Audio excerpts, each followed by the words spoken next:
আসসালামু আলাইকুম। আক্কাস এডিটিং চ্যানেলে আপনাকে স্বাগতম। সাথে আছি আমি আক্কাস। বন্ধুরা, আজকের এপিসোডে যে বিষয়টি শেয়ার করতে যাচ্ছি, আসলে বিষয়টি খুবই ইন্টারেস্টিং একটি বিষয়। তবে হ্যাঁ, এই কাজটি যারা না পারেন তাদের জন্য বিষয়টি ইন্টারেস্টিং।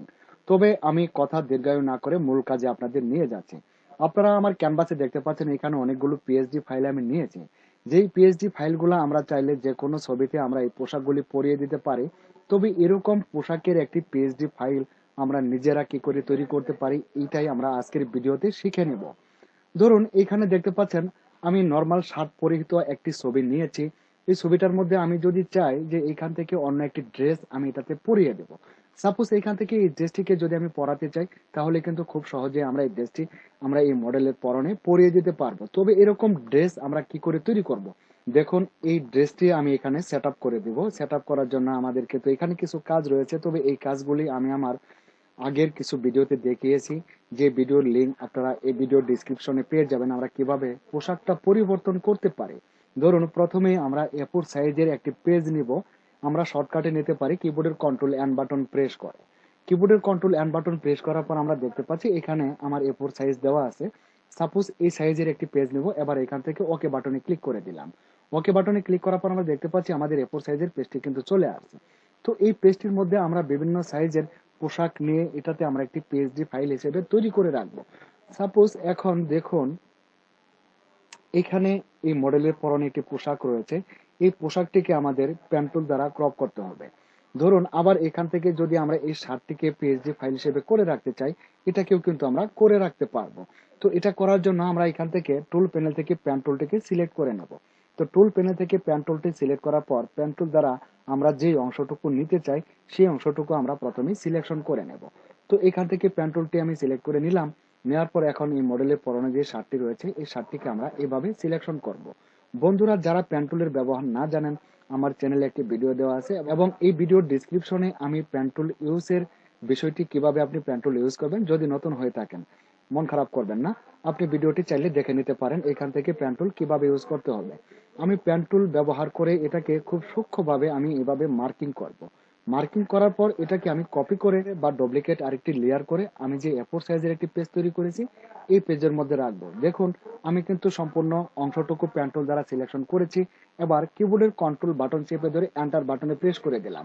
আপনারা দেখতে পাচ্ছেন এখন কিন্তু এই নির্দিষ্ট অংশটুকুই আমার সিলেকশনের মধ্যে রয়েছে। এখন চাইলে আমি কিবোর্ডের কন্ট্রোল জে বাটনে প্রেস করতে পারি। আবার কপি করতে চাইলে এটাকে কন্ট্রোল সি এবং কন্ট্রোল ভি বাটনে প্রেস করতে পারে।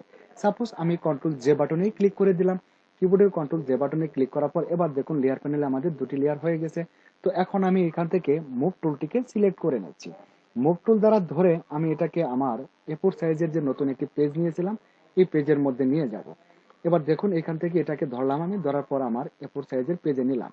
এটাকে আমি এখানে রাখলাম। দেখুন এভাবে আমি একটা একটা করে এখানে জমাবো। তারপর এখানে দেখতে পাচ্ছেন যে পোশাকটি রয়েছে এই মডেলের পোশাকটিকেও আমরা সেম ভাবে কপি করে এইখানে আনতে পারি। এবার এই পোশাকটিকে আমি প্যান্টুল দ্বারা ক্রপ করবো, আপনারা একটু দেখতে থাকুন।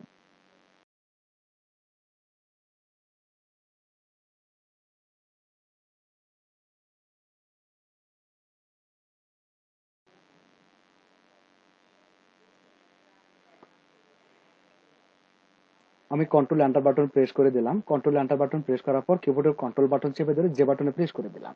এখন দেখুন এটা ডুপ্লিকেট একটি লেয়ার হয়ে গেছে। চাইলে আমরা অন্য কোনো মডেলে এটাকে পড়াতে পারবো, তবে এটাকে আমরা একটি পিএসডি ফাইল করে রাখবো যাতে করে নেক্সট টাইমে বা যে কোনো সময় আমরা যে কোনো মডেলকে এটা পড়াতে পারি। তো মাঝখানে আমরা দেখতে পাচ্ছি হাতের চিপা দিয়ে আরো কিছু কালো অংশ রয়েছে। তো এটুকুকে আমি রিমুভ করে দেবো। এবার এই অংশটুকু আমি এভাবে সিলেকশন করে নিচ্ছি প্যান্টুল দ্বারা। প্যান্টুল দ্বারা সিলেকশন করার পর আমি এটাকে ডিলিট করে দেবো। মাঝখানের এই কালো অংশটুকু আমি ডিলিট করে দেবো। আমি এটাকে ডিলিট করে দিলাম। তারপর এ পাশেও কিছু কালো অংশ রয়েছে, এবার এই অংশটুকু আমরা ডিলিট করে দেব। দেওয়ার পর এটাকে পিএসডি ফাইল হিসেবে, আমি কিন্তু খুব তাড়াহুড়া করে ক্রপ করছি বিষয়টা আপনাদের বোঝানোর জন্য, আমি কিন্তু নিখুঁতভাবে কাজটা করিনি। এবার আমি আবারও মুভ টুল সিলেক্ট করে নিলাম। নেওয়ার পর এই পোশাকটিকে আমি এখানে রাখলাম। দেখুন এভাবেই কিন্তু আমরা পোশাকগুলোকে রেখে তারপর আপনি চাইলে যে কোনো ধরনের পোশাক এভাবে কপি করার পর আপনি এখানে একটি পেজের মধ্যে রাখুন। রাখার পর আপনি চাইলে এগুলি দিয়ে একটি পিএসডি ফাইল তৈরি করতে পারবেন। সাপোজ আমার এখানে অনেকগুলি কপি করা আছে, আমি এখান থেকে আরো 5-10টিকে এখানে রাখবো। এরকম ভাবে আপনি সিরিয়াল করে রাখুন। রাখার পর আপনি এটাকে পিএসডি ফাইল হিসেবে সেভ করে রাখুন। আপনার অদূর ভবিষ্যতে এই পোশাকগুলিকে অন্যান্য মডেলের পরনে পরানোর জন্য আপনি এভাবে রাখতে পারেন। ধরুন এখন আপনারা দেখতে পাচ্ছেন আমার এখানে 4টি পোশাক রয়েছে। তো এই পোশাকগুলিকে আমরা পিএসডি ফাইল হিসেবে সেভ করে রাখবো। তো সেভ করার জন্য আমরা শর্টকাটেও করতে পারি, আবার ম্যানুয়ালিও করতে পারি। যদি ম্যানুয়ালি করতে যাই তাহলে এখান থেকে ফাইলে ক্লিক করতে হবে। ফাইলে ক্লিক করার পর আমরা এখান থেকে সেভ এসে ক্লিক করে দেব। ফাইলে ক্লিক করে দিলাম প্রথমে, তারপর আমরা এখানে দেখতে পাচ্ছি সেভ অ্যাজ।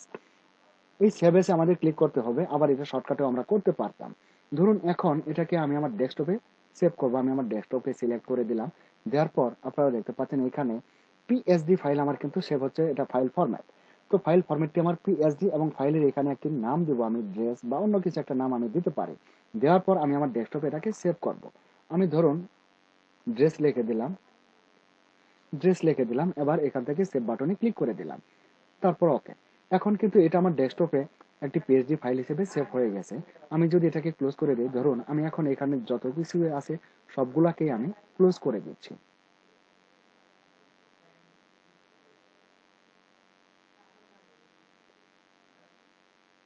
এখন ডেস্কটপ থেকে আমি যে ফাইলটিকে সেভ করেছিলাম এই ফাইলটিকে এখন এখানে আমি ওপেন করব। ড্রেস লিখে সেভ করেছিলাম, আপনারা দেখতে পাচ্ছেন ওপেন। এখন দেখুন এখানে আমার এই পোশাকগুলি কিন্তু আলাদা আলাদা লেয়ারই রয়েছে, আপনারা দেখতে পাচ্ছেন। তো এইভাবে আমরা পোশাকগুলিকে আলাদা করে রেখে, ধরুন মনে করুন আপনার কোনো একটি মডেলের পরনের পোশাকটি আপনার চয়েস হয়ে গেছে। তো চয়েস করার পর আপনি সেম ভাবে কেটে এরকম পিএসডি ফাইল হিসেবে করে রাখতে পারেন, এবং পরবর্তীতে অদূর ভবিষ্যতে আপনি অন্য কোনো মডেলের পরনে এরকম কোনো পোশাক পরিয়ে দিতে পারবেন। এটা খুব সহজ উপায়। ফটোশপের প্রত্যেকটি আপডেট ভিডিও পেতে চ্যানেলটিকে সাবস্ক্রাইব করে রাখতে পারেন। আর যদি অলরেডি সাবস্ক্রাইব করে থাকেন আমি আপনার কাছে কৃতজ্ঞ এবং আপনাকে ধন্যবাদ।